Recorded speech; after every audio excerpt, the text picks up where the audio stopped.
ध्यान दीजिए।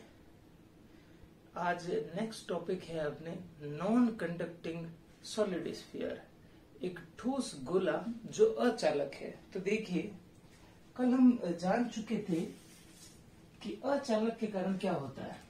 लास्ट जो खत्म हुआ था वीडियो वहीं पे हुआ था।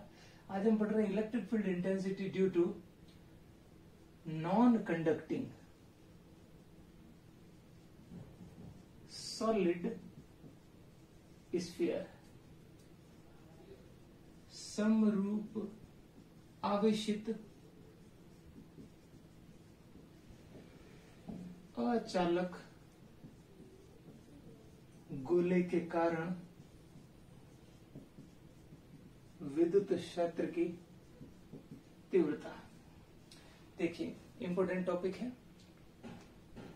थोड़ा सा ये लास्ट हमने जो स्फीयर गोला पढ़ा था उससे हटके है। इसमें थर्ड केस जो होता है वो थोड़ा अलग रहेगा। देखिए कैसे, शुरू के दो केस तो बिल्कुल वैसे ही हैं जैसे पहले थे। अब हमारे पास एक स्फीयर है, हमने इसको चार्ज किया, पूरा चार्ज इसके अंदर है, यूनिफॉर्मली डिस्ट्रीब्यूट है, ठीक है, एक समान रूप से वितरित किया गया है।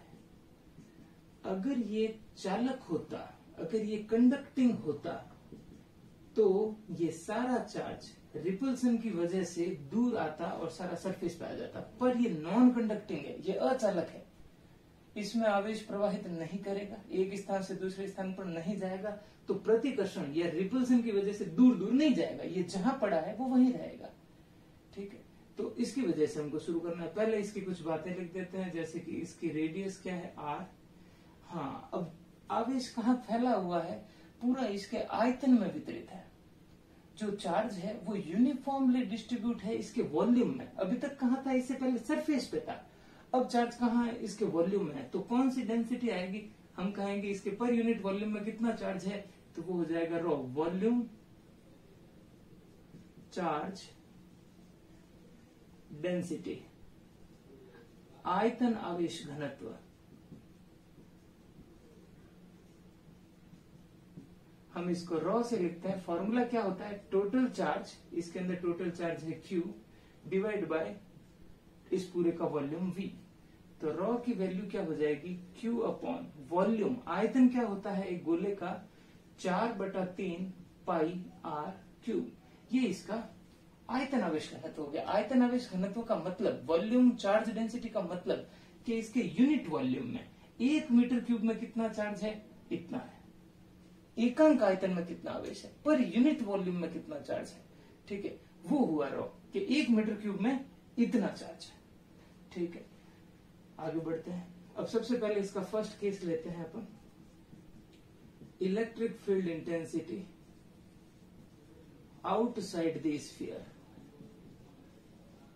Small r is greater than capital R। गोले के बाहर विद्युत क्षेत्र की तीव्रता। ठीक है, करते हैं अपन। ये है स्फीयर जिसकी रेडियस है r और ये पूरा चार्ज इसके अंदर। ठीक है, इसके बाहर किसी पॉइंट पे हमको E निकालना है, तो जहां निकालना है वहां से एक कौन निकलेगा, गॉसियन सरफेस, एक गाउसीय पृष्ठ निकल गया जिसकी खुद की रेडियस कितनी है, स्मॉल r। फिर इसके ऊपर वही तरीका, छोटा सा क्या लेंगे, ds। E की डायरेक्शन, ये पॉजिटिव चार्ज है, तो पॉजिटिव चार्ज की वजह से किसी पॉइंट पे क्या होगा, यहां अगर मैं टेस्ट चार्ज रखूंगा तो वो कहां जाएगा, ऐसे दूर। तो ये किसकी हुई डायरेक्शन, E की। S की डायरेक्शन एरिया, ds, तल के लंबवत, नॉर्मल टू दी सरफेस। अब इतनी बार कर चुके हैं कि ये बातें तो जो है वो अब तक दिमाग में सेट हो जानी चाहिए कि क्या थीटा आएगा, क्या आंसर आने वाला है, पहले ही पता लगना चाहिए। ठीक है, इसके ऊपर क्षेत्रफल, एरिया की direction normal to the surface, वो लग गई यहां पर ds। तो थीटा इन दोनों के बीच में कितना आ गया, 0। अब हम गॉस लॉ लगा सकते हैं। अकॉर्डिंग टू गॉस लॉ, क्या है गॉस लॉ, कि फ्लक्स जो होता है वो होता है total charge upon epsilon naught, और फ्लक्स का क्या फॉर्मूला है, EdS cos theta equals to total charge upon epsilon naught. तो ये हो गया EdS cos 0 sigma Q upon epsilon naught. E बाहर, अंदर रहेगा ds। cos 0 क्या हो गया 1। फिर टोटल चार्ज क्या है q upon epsilon not. Total charge कितना है q। टोटल चार्ज मतलब इस गॉसियन सरफेस के अंदर कितना चार्ज आ रहा है। हमने बोला इसके अंदर कितना चार्ज है q, तो वो पूरा चार्ज q जो है वो इसके अंदर ही आ रहा है, तो सिग्मा q की जगह हमने लिख दिया q। फिर ds का इंटीग्रेशन क्या हो जाएगा s। ds का मतलब स्मॉल एरिया और s का मतलब पूरे का एरिया, और पूरे का एरिया क्षेत्रफल कितना होता है 4 पाई r स्क्वायर। कैपिटल R नहीं लिखेंगे, कैपिटल R इस स्फीयर का है, स्मॉल r लिखेंगे। हमने यहाँ का एरिया निकाला है पूरा, तो ये हो जाएगा E 4 pi r square q upon epsilon not. बिल्कुल पहले जैसा ही रिजल्ट है, कुछ नया नहीं है। तो यहां तक लिखने के बाद में यहां से आगे बढ़ते हैं।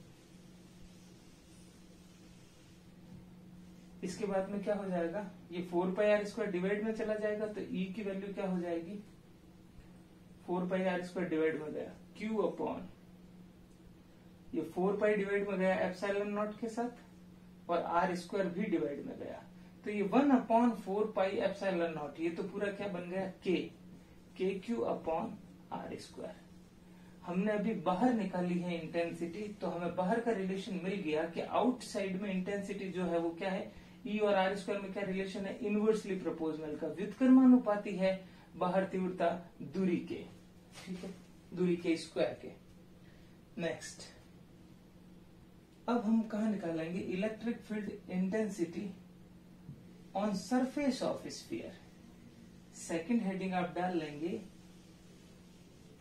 Electric field intensity on surface of sphere, small R equal to capital R. Surface पे आना है, तो फिर वो जो स्मॉल आर होगा, हमने अभी पढ़ा था, ये क्या है कैपिटल आर, ये कौन है स्मॉल आर, ये वाला पॉइंट यहां ले आएंगे, तो आर ऐसे छोटा होके इस कैपिटल आर के इक्वल हो जाएगा, स्मॉल आर और कैपिटल आर क्या हो जाएंगे, इक्वल हो जाएंगे। तो सरफेस पे जब निकालना होगा तो स्मॉल आर की जगह क्या हो जाएगा कैपिटल आर, ठीक है। अचालक गोले के पृष्ठ पर विद्युत क्षेत्र की तीव्रता small R equal to capital R, तो ई इक्वल टू क्या होता है K Q upon small R square. पृष्ठ पे निकाल रहे हैं, ये तो आउटसाइड है, बाहर की तरफ तो ये होता है। अगर हम स्मॉल आर की जगह कैपिटल आर रख दें तो फिर आंसर क्या आ जाएगा, सरफेस का आंसर आ जाएगा, वो हो जाएगा के क्यू, सरफेस मतलब पृष्ठ, तो सरफेस का पृष्ठ का आंसर आ जाएगा K Q upon capital R square. Small R की जगह क्या हो जाएगा कैपिटल आर, ये आ गया पृष्ठ पे। अब तीसरा केस, स्फीयर के अंदर, ठीक है ना, क्या होगा इलेक्ट्रिक फील्ड इंटेंसिटी। देखो अंदर कैलकुलेट करते हैं, electric field intensity inside the sphere.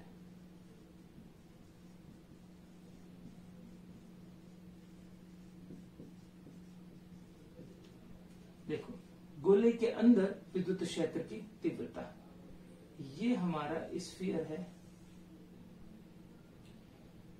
पूरा इसको चार्ज कर दिया यूनिफॉर्मली, ये जैसे पहले बना हुआ है डायग्राम, तो वापस से बना लेते हैं, ठीक है।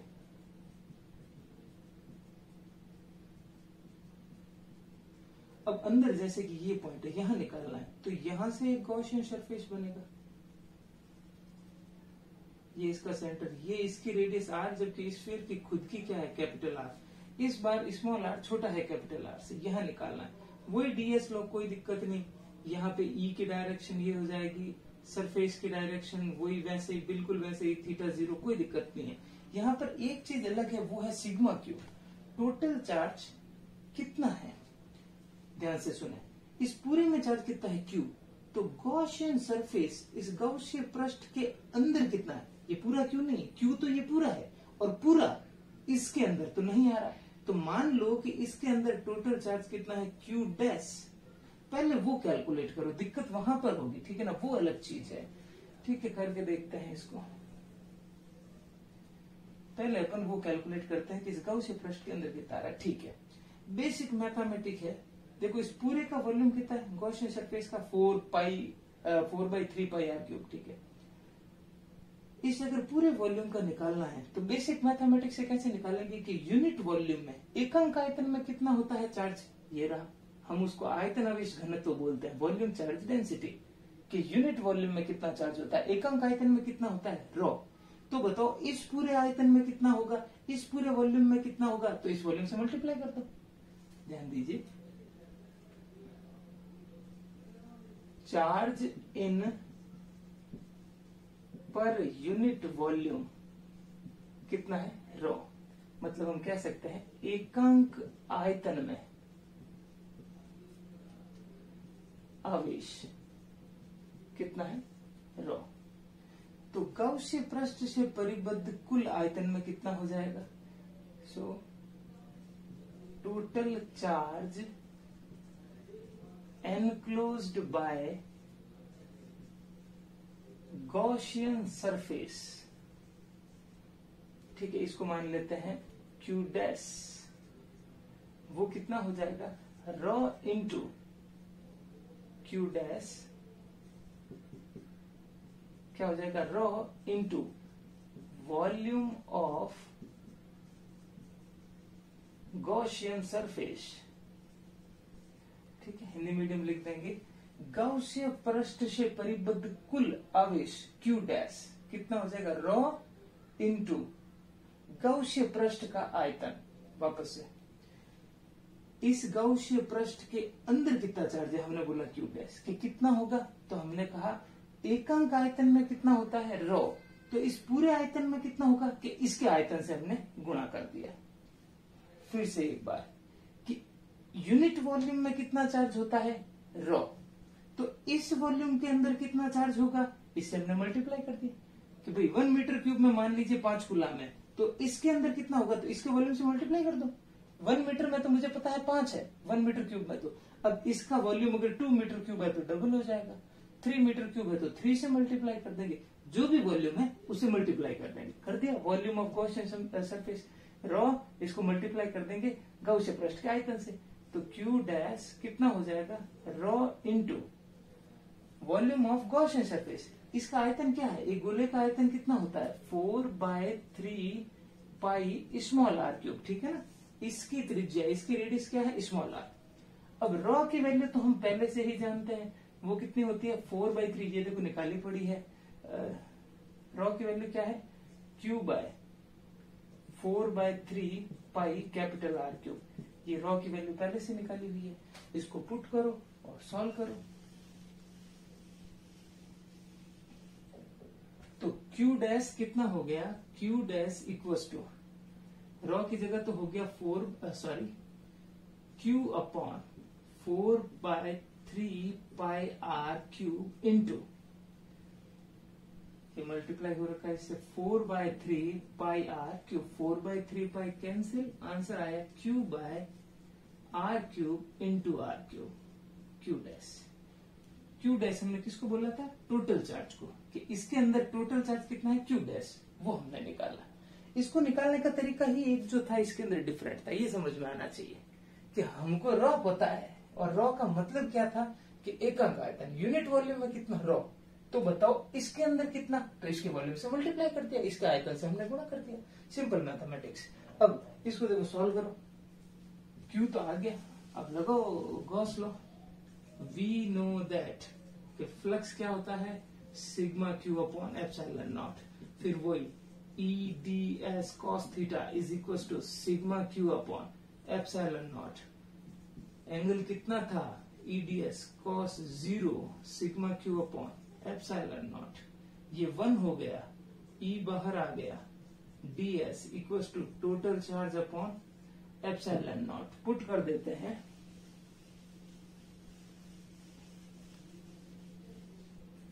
DS का इंटीग्रेशन, जैसे DS का इंटीग्रेशन करते हैं पूरा सरफेस एरिया आ जाता है, ये क्षेत्रफल था तो गोले का पूरा क्षेत्रफल आ जाएगा 4πr², और टोटल चार्ज को हमने Q डैश बोला था, जो कि कितना आया, वो आया, ये सॉल्व किया हुआ Q डैश की value Q/R cube into R cube. ठीक है, पुट कर देते हैं, E DS का इंटीग्रेशन, पूरा क्षेत्रफल, पूरा area 4πr² equal to total charge, वो है Q/R cube into R cube, upon में एप्सिलॉन नॉट, ये अपॉन में एप्सिलॉन नॉट। सॉल्व करते हैं, ये आर स्क्वायर से आर क्यूब कैंसिल, एक आर बचेगा।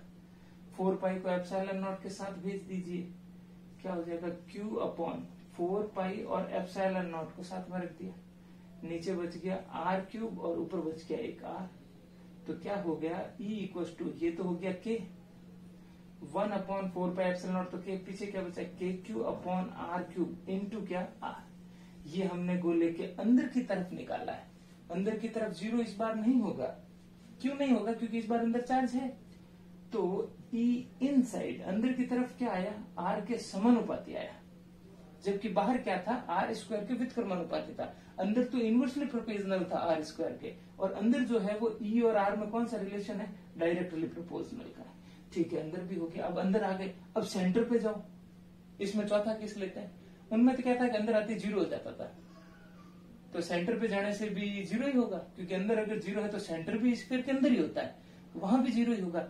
फिलहाल अंदर ये आया है, अब तो हमको सेंटर पे जाना चाहिए। फोर्थ केस देखते हैं, वहां क्या होगा।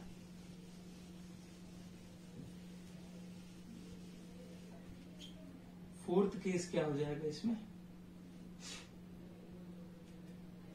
Electric field intensity on centre of sphere, अचालक गोले के केंद्र पर विद्युत क्षेत्र की तीव्रता। अब सेंटर पे जाओ तो स्मॉल आर तो 0 हो जाएगा, समझ रहे हो। क्या था, ये यहां था स्मॉल आर और यहां था कैपिटल आर। ये वाला पहले बाहर था, फिर सरफेस पे आया, फिर अंदर आया, अब ये पॉइंट सेंटर पे जाएगा। ये पॉइंट सेंटर पे जाएगा तो ये डिस्टेंस कम होके कितनी हो जाएगी, 0। तो आर अगर 0 हो जाएगा तो कैसे करेंगे। अब अंदर की तरफ हमें पता है कितना होता है, K cube by R cube into R. Inside ये होता है, पर अगर मैं आर की जगह 0 पुट कर दूं तो ई कहाँ आ जाएगा, सेंटर पे। सी लिख दिया मैंने, सेंटर पे आ जाएगा, जो कि हो जाएगा K cube by R cube into R की जगह 0 पुट करना था, तो सेंटर पे इंटेंसिटी क्या आ जाएगी, तीव्रता केंद्र पे प्राप्त होगी 0। अब देखिए, तो चारों हमने इंटेंसिटी निकाल ली। अब हमें बना लेना चाहिए ग्राफ।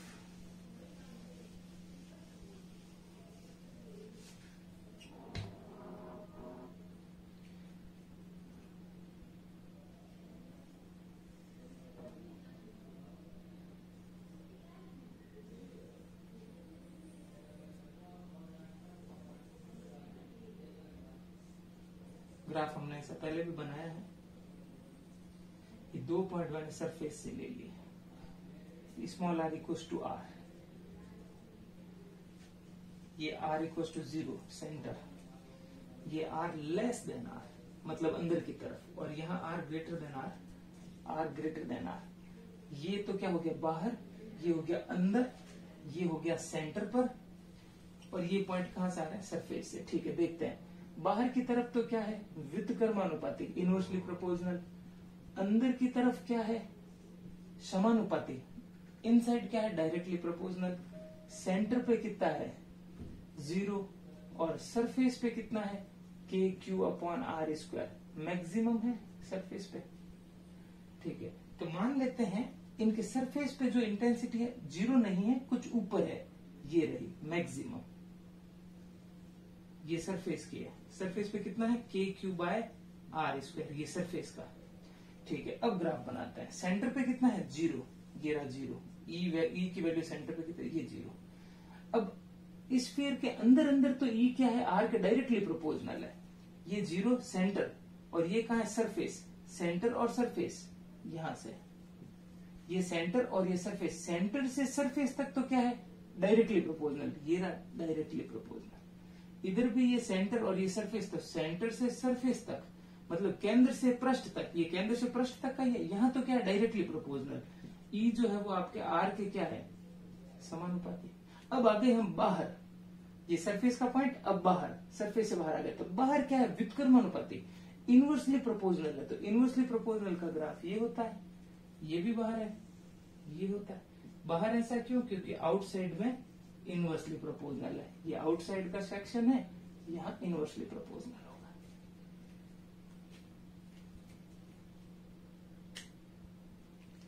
तो देखिए, ये था अपना अचालक गोला। ठीक है, एक नॉन कंडक्टिंग स्फीयर, यहां इसको अंदर चार्ज बना लें।